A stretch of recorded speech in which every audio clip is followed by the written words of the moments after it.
Ma'am, keep those hands where I can see them. Whatever's in that pouch, you don't want to make a bad morning worse. Relax, officer. Just reaching for my credentials. Credentials? Let's see them nice and slow. You got it. Oh, Special Agent Vance, FBI. Now, are we done posturing? In the quiet pre-dawn hours of a Tuesday morning, the world operates on a different frequency. At 5:58 a.m., the sky above the manicured lawns of Oakwood Heights was a bruising shade of purple, transitioning slowly into a pale, indifferent gray. This was not just a neighborhood, it was a fortress of solitude disguised as a community. The driveways were long and paved with expensive stone. The hedges were trimmed with geometric precision, and the silence was so heavy it felt like a physical weight. In places like Oakwood Heights, silence was a commodity. It was what people paid millions of dollars to secure. It was a sign of order, of safety, and most importantly, of exclusivity. Residents here paid for the privilege of not seeing things they didn't want to see. They paid to ensure that the unpredictability of the outside world, the noise, the chaos, the unfamiliar faces, stayed on the other side of the wrought iron gates. And enforcing that silence, patrolling the border between the chaotic world and this sanctuary, was Officer Thomas Miller.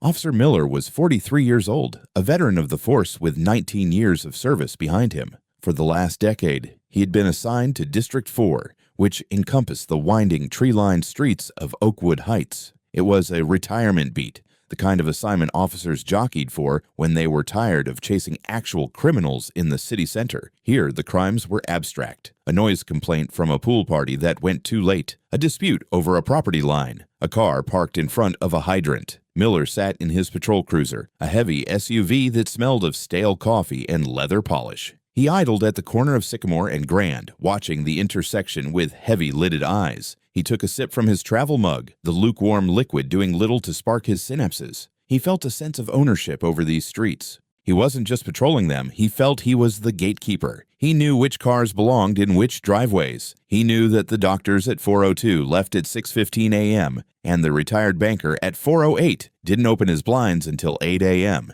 He was looking for disruptions in the pattern. That was his job, to spot the anomaly. And at 5:58 a.m., on a Tuesday, the anomaly appeared. She was walking on the north side of the street, moving with a steady, rhythmic stride that ate up the pavement. She was a black woman, alone, dressed in a navy blue windbreaker and black technical running tights. Her hands were empty. She wore no headphones. Her gaze was forward, focused on the horizon, her breath pluming slightly in the chilly morning air. To an objective observer, she was a fitness enthusiast getting a workout in before the day began. But Thomas Miller was not an objective observer. He was a man trained to look for threats, and over 19 years, his definition of a threat had narrowed and warped until it fit a very specific profile. In his mind, she didn't fit the aesthetic of Oakwood Heights. She wasn't wearing the branded pastel athleisure wear the local wives wore. She wasn't walking a golden retriever, she was moving with too much purpose. Miller's hands tightened on the steering wheel. The leather creaked. His posture shifted from a slouch to a rigid, predatory alertness.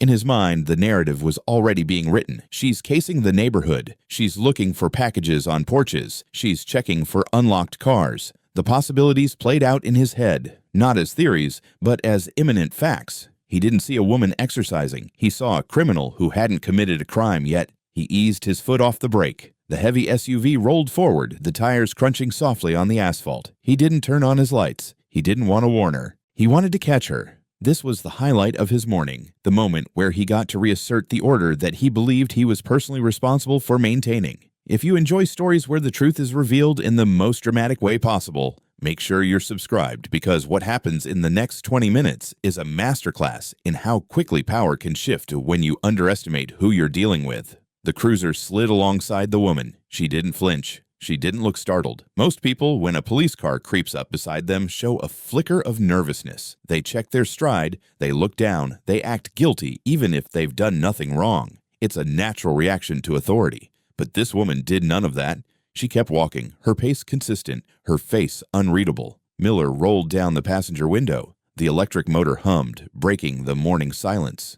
"Morning," Miller said. It wasn't a greeting, it was a challenge. It was a word thrown like a grappling hook, meant to snag her and pull her into his control. The woman turned her head slightly. Her eyes were dark, calm, and utterly devoid of fear. "Good morning, officer," she replied. Her voice was level, modulated perfectly. She didn't stop walking. This irritated Miller. He expected her to stop. He expected her to wait for his permission to continue. "Hold up a second," he said, putting a bit more steel into his voice. He brought the cruiser to a full stop, effectively blocking the lane. The woman stopped. She turned to face the car, standing on the sidewalk with her hands clearly visible at her sides. She didn't cross her arms. She didn't put them in her pockets. She stood in a neutral, balanced stance. "Can I help you?" she asked. Miller put the vehicle in park and opened his door. As he stepped out, his body camera, a small black rectangle clipped to the center of his chest, beeped once, indicating it was recording. The lens captured the scene. The pristine suburban street, the gray morning light, and the woman standing 5 feet away,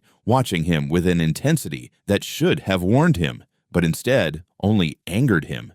"You're out early," Miller said, hitching his belt up, a gesture of dominance he had performed thousands of times. He walked around the front of the hood, closing the distance between them. He was invading her personal space, a tactic designed to induce anxiety. "I like the quiet," the woman said. "It's a good time to clear your head." "You don't live around here," Miller said. It was a statement, not a question. He had already decided she was an outsider. "I'm passing through," she said. "Is there a problem, officer?" "We've had some issues in the neighborhood lately," Miller lied. There hadn't been a reported crime in Oakwood Heights in 6 months, unless you counted a teenager driving a golf cart on the main road. Break-ins, suspicious characters, people who don't belong. The woman nodded slowly. "I see. And you think I'm a burglar?" "I didn't say that," Miller said quickly, though that was exactly what he meant. "I'm saying you don't fit the profile of the residents here. I need to know what you're doing." "I'm walking," she said. "I'm exercising on a public street."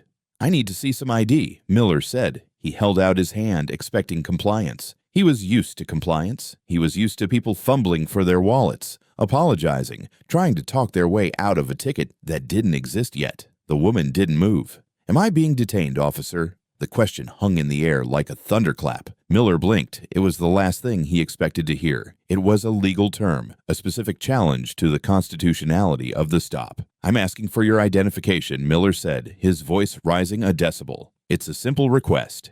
"It's a request I'm declining," the woman said. "Unless I am being detained for a specific crime, or you have reasonable, articulable suspicion that I have committed, am committing, or am about to commit a crime, I am not required to identify myself. This is a consensual encounter, and I am choosing not to consent to the search of my person or papers." Miller's face flushed. The blood rushed to his cheeks. This wasn't how the script was supposed to go. She was quoting the Fourth Amendment to him. She was challenging his authority in his own kingdom.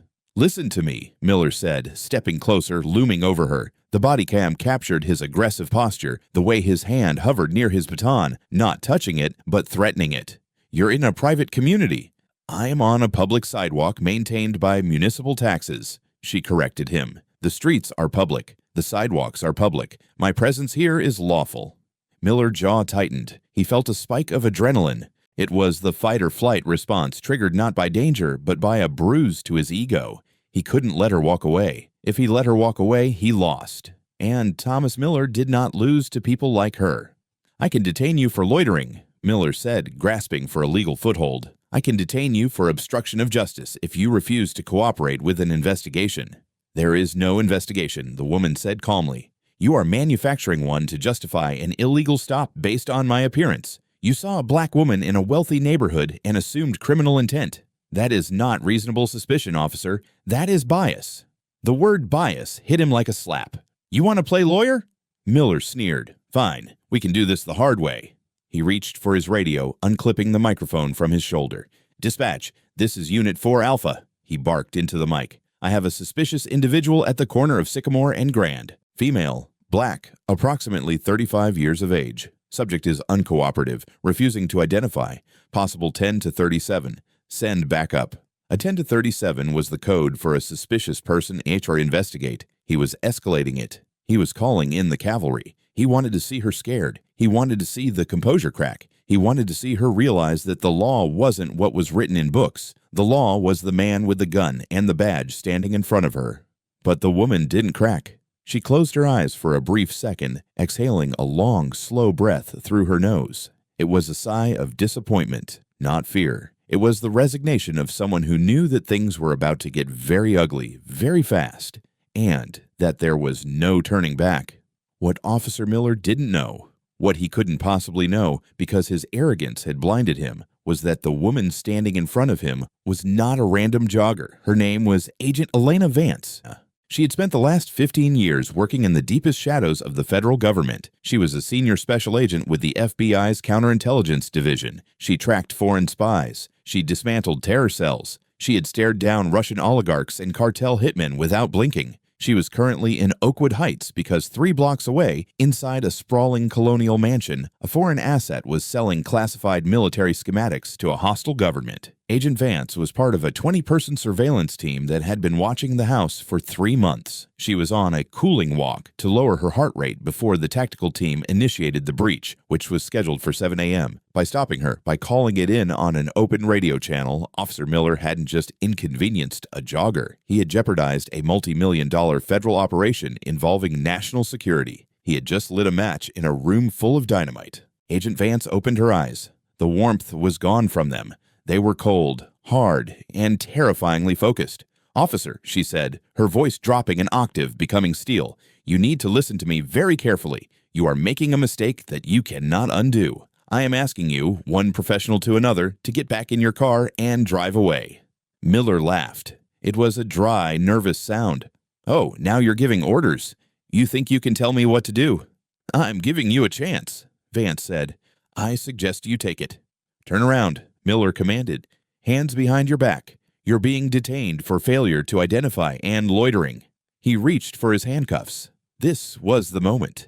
The tipping point. If he touched her, if he put cuffs on her, the situation would explode. Vance knew she couldn't let him arrest her. If she was booked into the local system, her cover would be blown. Her fingerprints would trigger alarms in databases that weren't supposed to be accessed, and the target down the street would be alerted by the police activity. She had to end this. Now. "I am a federal agent," Vance said. She said it clearly, loudly enough for the microphone on his chest to pick it up perfectly. Miller froze. His hand was halfway to his belt. He looked at her, searching for the lie, waiting for the punchline. "Yeah, right, and I'm the Pope." "I am going to reach into my waistband," Vance said, narrating her movements with precise clinical detachment. "I am moving slowly. I am not reaching for a weapon. I am reaching for my credentials." Miller hesitated. Doubt began to creep in at the edges of his certainty. There was something in her voice, a command, a weight that he hadn't heard before. He took a half step back, his hand resting on the butt of his pistol, just in case. Vance's hand moved to the small, concealed pouch inside her running tights. She pulled out a slim leather wallet. With a flick of her wrist, she flipped it open. The gold badge caught the first rays of the rising sun. It flashed brilliantly, a beacon of higher authority, the eagle. The bold letters, Federal Bureau of Investigation. Next to it was her photo ID, identifying her as Special Agent Elena Vance, Counterintelligence. "Take a good look, officer," Vance said. She held the badge out, steady as a rock. "Read the badge number, read the division." Miller stared. His brain was trying to process the visual information, but it clashed violently with the reality he had constructed. "She's a jogger. She's a suspect. She's FBI?" I didn't know," Miller stammered. The aggression evaporated instantly, replaced by a cold, sickly dread that started in his stomach and spread to his limbs. "You didn't know because you didn't ask," Vance said, snapping the wallet shut and putting it away. "You assumed, you profiled, and now you have compromised an active federal operation." Miller's radio crackled. "Unit 4 Alpha, backup is 2 minutes out. Confirm status of suspect." Miller stared at the radio as if it were a live snake. He didn't know what to say. "Answer them," Vance ordered. "Tell them to stand down. Tell them it was a mistake. Right now." Miller fumbled for the mic. His hands were shaking. The body cam recorded the tremors. "Dispatch. Unit 4 Alpha, cancel backup. Subject is verify.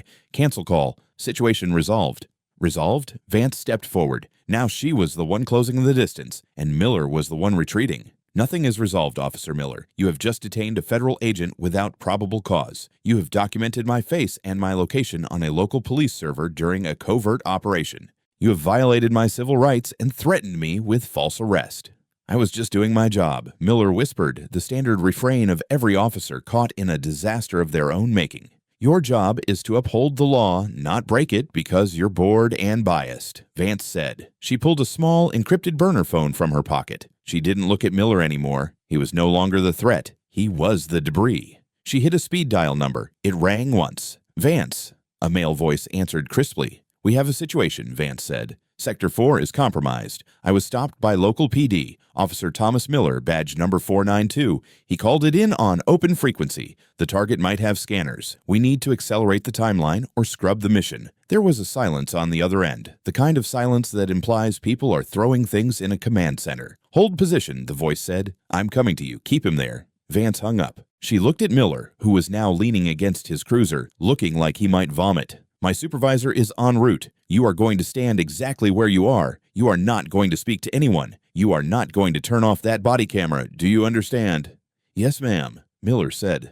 The transformation was complete. The bully was gone, replaced by a terrified bureaucrat realizing his pension was evaporating. Now, before we get to the arrival of the cavalry and the total dismantling of Officer Miller's life, I want to ask you a question. Put yourself in Agent Vance's shoes. You have the power, the training, and the badge. Would you have revealed your identity sooner to save the hassle? Or would you have done exactly what she did? Wait until the officer dug his own grave. Let me know in the comments below. It's a tough call. 10 minutes later, the dynamic on Sycamore Street changed forever. A black Chevrolet Tahoe with tinted windows tore around the corner, ignoring the speed limit, and screeched to a halt behind Miller's cruiser. Two men in suits got out. They didn't look like local cops. They moved with a predator's grace, efficient and dangerous. The lead man, Special Agent Harrison, was tall, with graying hair and a face carved out of granite. He walked straight past Miller as if the officer were a fire hydrant and went directly to Vance. "Damage report," Harrison said. He called it in as a suspicious person, Vance said quietly.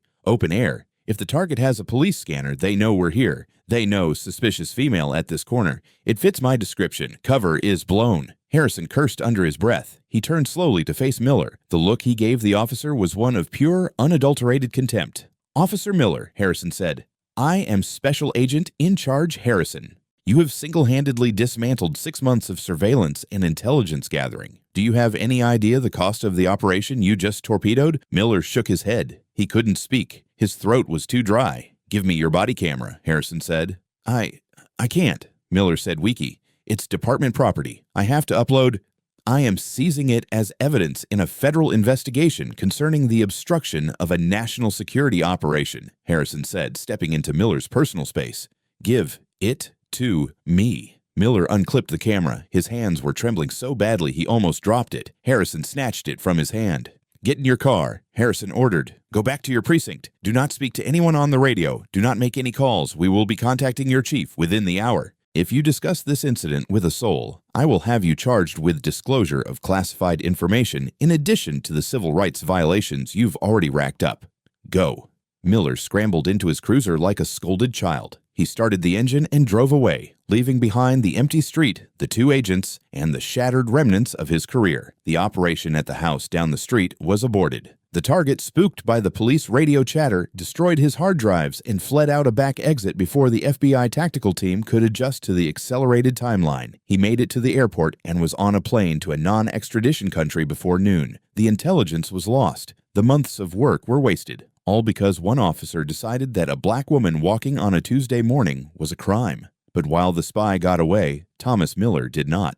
By the time Miller arrived back at the station, the phone calls had already been made. The chief of police met him at the door, his face pale. He took Miller's badge and gun right there in the lobby. There was no union representative to save him, no blue wall of silence. When the FBI calls and says one of your officers ruined a federal case, you don't argue. You cut the limb to save the body. An internal affairs investigation was opened immediately. Usually these investigations take months, dragging on until the public forgets. This one took 4 days. The evidence was undeniable. Harrison had provided the body cam footage after scrubbing the sensitive audio regarding the target. The video was damning. It showed a polite, calm woman exercising her constitutional rights. It showed an aggressive, presumptuous officer escalating a non-event into a confrontation. It showed the bias, clear as day. You don't belong here. People don't walk here. But the investigation didn't stop at that one morning. Prompted by the FBI's report, the department audit team did a deep dive into Officer Miller's history. They pulled the data on his field interviews for the last 5 years. The pattern that emerged was horrifying in its clarity. Over 5 years, Officer Miller had conducted 82 pedestrian stops in Oakwood Heights. Of those 82 stops, 68 were people of color: contractors, delivery drivers, nannies, visiting relatives, and residents. Of those 68 stops, only 3 resulted in a citation for an actual crime, and all 3 were dismissed in court. He had spent years harassing innocent people, using his badge to enforce a personal segregation policy. He had detained people illegally, searched them without cause, and intimidated them into silence. Most of them didn't have the resources to fight back. They just wanted to go home. They took the harassment, swallowed the humiliation, and moved on. Agent Vance was different. She was the one victim who could hit back. The local district attorney, under immense pressure from the federal prosecutor's office, filed charges against Thomas Miller: official oppression, false imprisonment, violation of oath of office. Simultaneously, the Department of Justice Civil Rights Division opened a federal case. They charged him with deprivation of rights under color of law. The trial was a media spectacle, though Agent Vance testified from behind a privacy screen to protect her identity for future operations. The jury watched the body cam footage. They heard Miller's defense attorney try to argue that he was just being proactive, that he was protecting the community. The prosecutor's rebuttal was simple. He played the clip where Miller said, "I think you're loitering," followed by Vance's calm explanation of the law. He asked the jury, if this woman had been white, wearing a tracksuit from a local boutique, would she have been stopped? Would she have been threatened with handcuffs? The answer was obvious. Officer Thomas Miller was found guilty on all counts. The judge, noting the systematic nature of his bias and the damage done to the community's trust, sentenced him to 4 years in federal prison. But the financial toll was even higher. Agent Vance filed a civil lawsuit against the police department and the city of Oakwood Heights. It wasn't about the money for her. It was about sending a message that couldn't be ignored. The lawsuit exposed the lack of oversight, the failure of the department to catch Miller's pattern of behavior, and the culture that allowed it to fester. The city settled for $5.5 million. It was a staggering sum for a municipality that size. It forced a tax hike. It forced the resignation of the police chief. It forced a complete overhaul of the department's training protocols. Every time a resident of Oakwood Heights paid their property tax bill for the next decade, they would be reminded of the morning Officer Miller decided to stop the wrong woman. Thomas Miller went to prison. He lost his pension. He lost his right to own a firearm. He lost his freedom. He sits in a cell today, surrounded by the very people he spent his career looking down upon. He has a lot of time to think about silence now. But it's not the expensive, manicured silence of Oakwood Heights. It's the cold, hard silence of a life dismantled by one's own prejudice. As for Agent Elena Vance, she didn't celebrate. There was no party. The foreign asset was gone, and that was a professional failure that stung. But she continued her work. She continued to stand on the wall, protecting the country from threats both foreign and domestic. She still runs in the mornings. She still likes the quiet. But she never went back to Oakwood Heights. She didn't need to. She had made her point. The story of Officer Miller and Agent Vance serves as a brutal reminder. Authority is not absolute. A badge is a symbol of trust, not a license to bully. And in a world where everyone has a camera and where you never truly know who you are talking to, the most dangerous thing you can do is underestimate the person standing in front of you. This wasn't just about a bad stop. It was about the arrogance of power. It was about the assumption that dignity is something that can be granted or withheld by a man in a uniform. Agent Vance proved that dignity is inherent and that the Constitution applies at 6 a.m. on a Tuesday just as much as it does in a courtroom. Justice is often slow. Sometimes it's invisible. But sometimes, just sometimes, it arrives in a navy blue windbreaker, pulls out a gold badge, and burns the corruption to the ground. What do you think about the sentence Miller received? Was 4 years enough for the damage he caused, or did the punishment fit the crime? And do you think the department would have caught him if he hadn't stopped a federal agent? Let me know your thoughts in the comments. And if you want to see more stories where the corrupt get exactly what they deserve, hit that subscribe button and turn on notifications. You won't want to miss the next one. Thanks for watching.